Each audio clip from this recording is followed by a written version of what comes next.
میں 2 دن سے ایک بڑی بہت ہی زیادہ تکلیف والی کیفیت سے گزر رہا ہوں. پہلے اپنی تکلیف کو پیش کر لیتا ہوں، اس کے بعد انشاءاللہ بیان کرتا ہوں. کل ظہر کی نماز سے پہلے ایک نوجوان ہماری اس مسجد میں آیا اور ہم اعتکاف میں سماعت قرآن کی محفل چل رہی تھی. وہ نوجوان بیٹھا رہا. جیسے ہی سماعت قرآن ختم ہوا وہ نوجوان آیا اور مجھ سے ملنے لگا. اور ہماری یوسف گڑے کا نوجوان ہے، میں اس کو پہچانتا ہوں بہت اچھی طرح. اس کا نام بھی مجھے معلوم ہے، لیکن کیونکہ بات کچھ ایسی ہے اس کا نام میں آپ کو ظاہر نہیں کروں گا، لیکن دعا ضرور کروں گا. پیارے بزرگوں اور دوستوں، وہ نوجوان مجھ سے ملا اور مل کے کہا مولانا آپ میرے لیے دعا کریے، آپ میرے لیے دعا کریے. اس کی آنکھیں پانی سے بھر آئی. میں بڑا پریشان ہوگا، میاں تیرے کو دعا کی کیا ضرورت پڑ گئی؟ ابھی تو تیرے کھیلنے کودنے کے دن آئے، کیا دعا کی ضرورت پڑ گئی؟ بولے مولانا ایسا ہونٹ کر کے بتایا، ایسے ہونٹ کھول کے بتایا تو اس کے ہونٹ میں اتنا بڑا یہاں پر ایک پھوڑا ہو گیا، اتنا بڑا ایک پھوڑا بن گیا. میں جیسے ہی دیکھا، آپ یقین مانی میرے پیر کے نیچے سے زمین نکل گئی. اتنے دردناک بیماری میں وہ بچہ مبتلا ہو گیا. میں بے ساختہ ہو گیا. اس کو ایک جملہ بولا، بدبخت ہے تو کیوں کھاتا تھا گٹکے؟ میں نہیں پوچھا کیسا ہوا پھوڑا، کیونکہ میرے کو معلوم ہے یہ منہ کے پھوڑے جو ہوتے ہیں یہ صرف گندے گندے گٹکے کھانے کی وجہ سے ہوتے ہیں. میں پوچھا کیوں کھایا تو یہ گٹکا، کیوں گندا چیزیں استعمال کرا، گندی چیزیں استعمال کرا؟ تو وہ نوجوان کہنے لگا نہیں مولانا آپ چھوڑ دیا. میں بولا آپ چھوڑ کے کیا کرتا بدبخت؟ اپنی زندگی کو موت کے گھاٹ اتار دیا. ایک منحوس بیماری میں مبتلا ہو گیا. ایک ایسا نوجوان نہیں ہے دوستو، ایسے سینکڑوں نوجوانوں میں دیکھا ہوں. خود ہمارے بورا بنڈے میں، ہمارے یوسف گڑے میں، ہمارے اطراف و اکناف کے علاقوں میں ایسے سینکڑوں نوجوان آج پھر رہے ہیں جن کے منہ کینسر کے مرض میں مبتلا ہو چکے ہیں. سینکڑوں نوجوان ہیں. پھر میں اس سے بڑا، آپ یقین مانیے میری زمین نکل گئی. یہ متکفین میرے ساتھ تھے. جب میں اس کو دیکھا تو کتنی کی دیر تک میں اس سے بات نہیں کر سکا، کیونکہ میں یہ سوچ رہا تھا کہ چھوٹی عمر کا ہے. پھر میں اس کے بعد پوچھا شادی ہوئی؟ بولے نہیں بھی صاحب. کیا عمر ہے تمہاری؟ بولے 24 سال کا ہے.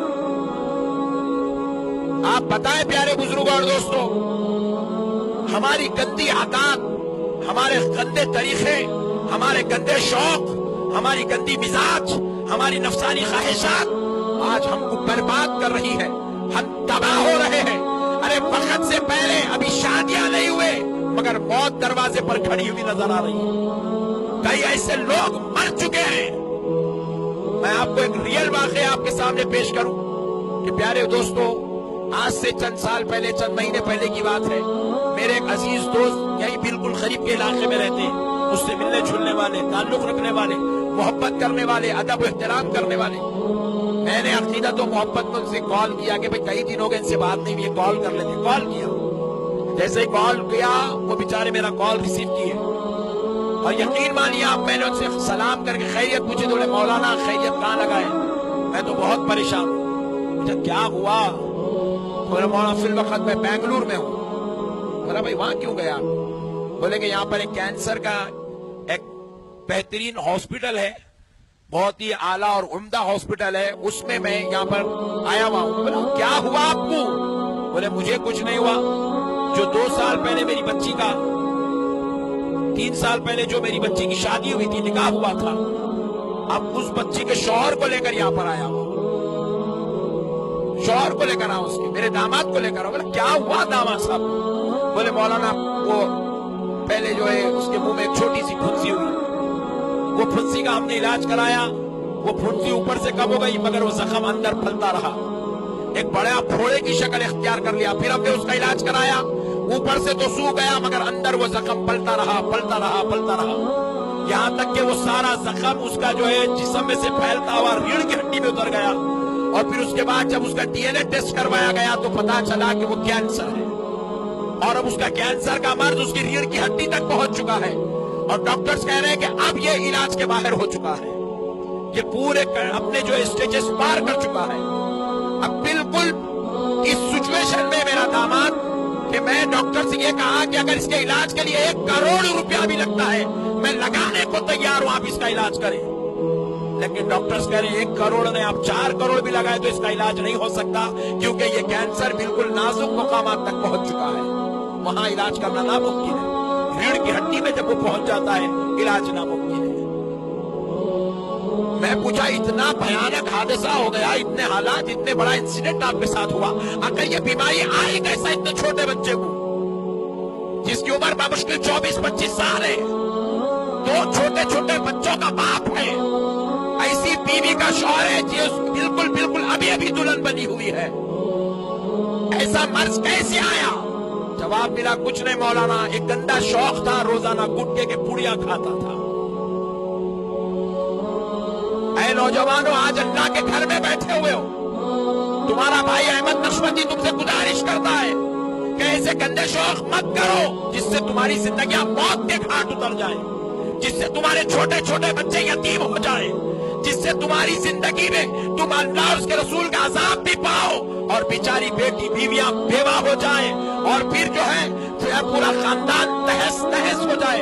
تم ایک مرتے ہو، تمہاری موت نہیں ہے، یہ پورے خاندان کی موت ہوتی ہے، کیونکہ ایک جوان بیٹے کا جنازہ جب کسی باپ کے کندھے پر آتا ہے تو وہ صرف بیٹے کی موت نہیں، وہ پورے خاندان کی موت کہلاتی ہے۔ میرے نوجوان بھائیوں، کدھر جا رہے ہو؟ کیا گندے شوقوں میں پڑے ہو؟ کیا گندی خواہشات میں پڑے ہو؟ کیا چیز ہے یہ گٹکا جس کو کھا کے آج نوجوان اپنی زندگیاں تہس نہس برباد کر رہا ہے؟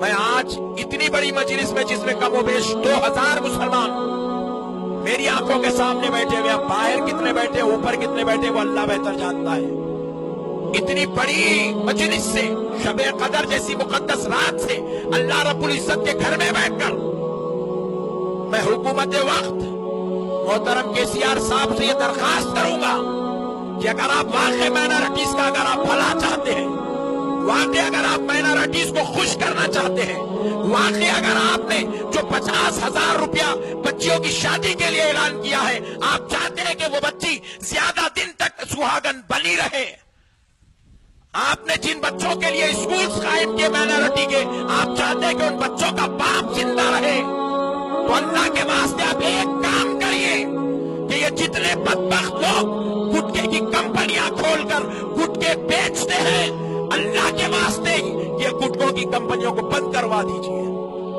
یہ گٹکوں کی کمپنی کو بند کروائیے۔